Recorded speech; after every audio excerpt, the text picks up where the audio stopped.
തൂവെളിച്ചം കോരി നിൽക്കും പൂക്കണിയല്ലേ. ആകാശം താഴുന്നു, നീഹാരം തൂകുന്നു, കതിരൊളികൾ പടരുന്നു, ഇരുളലകൾ അകലുന്നു.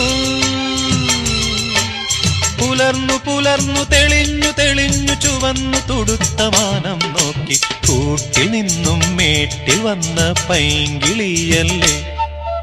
തൂവെളിച്ചം കോരി നിൽക്കും പൂക്കണിയല്ലേ.